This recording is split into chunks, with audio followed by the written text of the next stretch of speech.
So today we are going to discuss nutrition in animals. Last video में आपने nutrition in plants पढ़ा था यानी फोटोसिंथेसिस। तो अब हम न्यूट्रिशन इन एनिमल्स डिस्कस करेंगे। और एनिमल में जो न्यूट्रिशन है वो आपका लोअर एनिमल्स में भी आपको स्टडी करना है और हायर एनिमल्स में भी, यानी आप अमीबा में भी स्टडी करेंगे और साथ ही साथ आप ह्यूमन बीइंग्स में भी न्यूट्रिशन को स्टडी करेंगे। तो first of all nutrition in amoeba अगर आप देखें तो अमीबा जैसे आप जानते हो कि ये सिंगल सेल्ड एनिमल है, यानी इसकी बॉडी केवल एक सेल की बनी होती है और उसी सेल के अंदर इसको अपनी सारी एक्टिविटीज़, लाइफ की एक्टिविटीज़ परफॉर्म करनी होती हैं। यानी इसी सिंगल सेल के अंदर इसको डाइजेशन करना है, रेस्पिरेशन करना है, रिप्रोडक्शन करना है। तो इसी सिंगल सेल के अंदर आप देखेंगे कि न्यूट्रिशन के सारे स्टेप्स कंप्लीट होंगे। तो बेसिकली अमीबा एक होलोजोइक एनिमल है, यानी सॉलिड फूड को इनटेक करता है, देन उसको डाइजेस्ट करता है और ये सारा प्रोसेस सिंगल सेल के अंदर ही परफॉर्म होता है। अमीबा न्यूट्रिशन के लिए जो फूड को इनटेक करता है उस प्रोसेस को आप कहते हो फैगोसाइटोसिस। सिंपली आप इसको कह सकते हैं ईट करना। फैगोसाइटोसिस यानी सेल मेम्ब्रेन के थ्रू किसी मटेरियल को एनगल्फ करना यानी ईट करना।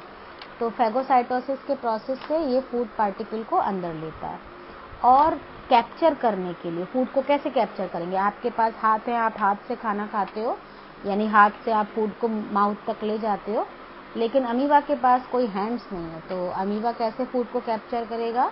तो अमीबा स्यूडोपोडिया की हेल्प से फूड को कैप्चर करता है। क्या होते हैं स्यूडोपोडिया? स्यूडो मीन्स फॉल्स और पोडिया मीन्स लेग्स। तो फॉल्स लेग्स की हेल्प से ये फूड को कैप्चर करता है। आप इस डायग्राम में इसको समझ पाओगे। जैसे कि आप देख रहे हो कि जैसे ही कोई फूड पार्टिकल अमीबा की सेल मेम्ब्रेन के कांटेक्ट में आता है तो अमीबा उसके अराउंड, ये आप देख रहे हो, ये फॉल्स लेग्स बनाने लगता है। और ये जो फॉल्स लेग्स हैं इन्हीं को आप स्यूडोपोडिया कहते हैं।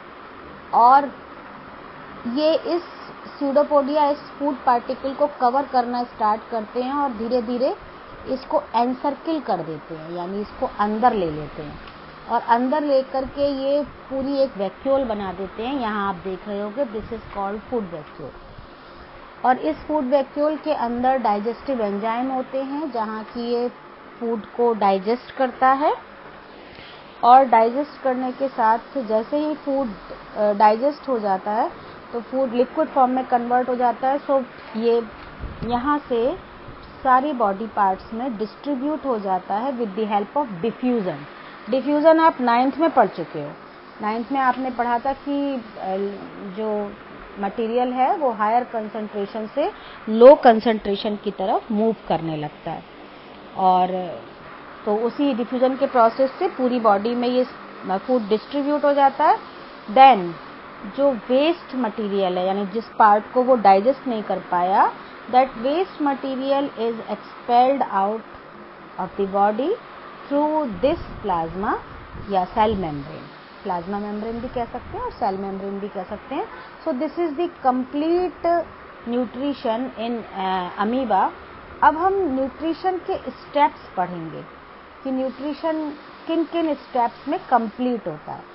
तो स्टेप ऑफ न्यूट्रिशन, ये स्टेप्स हायर एनिमल में भी होंगे और लोअर एनिमल यानी अमीबा में भी आपने ये स्टेप देखे होंगे। तो 5 स्टेप में कंप्लीट होता है। पहला स्टेप है इंजेशन, यानी फूड को इनटेक करना बॉडी में। तो फूड को माउथ के थ्रू बॉडी में अंदर ले जाना। अलग अलग एनिमल्स में इनटेक के लिए अलग अलग ऑर्गन होते हैं, जैसे कि ह्यूमन बीइंग्स में माउथ है, लेकिन अभी अभी आपने देखा था कि अमीबा में सेल मेम्ब्रेन के थ्रू ये इंजेशन का प्रोसेस हो रहा था। तो बेसिकली फूड को इनटेक करना है बॉडी से, वो चाहे सेल मेम्ब्रेन की हेल्प से हो या फिर वो माउथ की हेल्प से हो। सेकेंड स्टेप जो है वो डाइजेशन। जब आपने एक बार फूड को इनटेक कर लिया तो अब आपको फूड के जो लार्ज इनसॉल्युबल मॉलिक्यूल्स हैं उनको स्मॉल और सिंपलर फॉर्म में ब्रेकअप करना होगा, जिससे कि आपकी बॉडी उसको इजीली यूज कर सके, एब्जॉर्ब कर सके और उससे न्यूट्रिएंट्स ले सके। तो इस प्रोसेस को आप कहते हो डाइजेशन। थर्ड स्टेप है एब्जॉर्प्शन। जब आपने फूड को डाइजेस्ट कर लिया तो उस डाइजेस्टेड फूड को बॉडी की हर सेल में डिस्ट्रीब्यूट करने का जो प्रोसेस है दैट इज कॉल्ड एब्जॉर्प्शन, क्योंकि हर बॉडी की हर सेल को उस फूड की नीड है। न्यूट्रिएंट आप क्यों लेते हो? क्योंकि आपको आपकी बॉडी की हर सेल को काम करने के लिए फूड चाहिए, एनर्जी चाहिए, तो फिर बॉडी की हर सेल में वो डाइजेस्टेड फूड पहुंचाना पड़ेगा। तो एब्जॉर्प्शन के प्रोसेस से ये कंप्लीट होता है। नेक्स्ट है एसिमिलेशन। एसिमिलेशन यानी कि जो फूड आपने डाइजेस्ट कर लिया उसको यूज़ करना। तो जब आप प्रोसेस कर लेते हैं तो एनर्जी, ग्रोथ और रिपेयर के लिए आपको एसिमिलेशन, इस प्रोसेस को आप एसिमिलेशन कहते हैं, यानी आपने जो फूड डाइजेस्ट कर लिया उसको यूज़ करना for the energy need, for the growth, for the repairing of tissue. This whole process is called assimilation of food.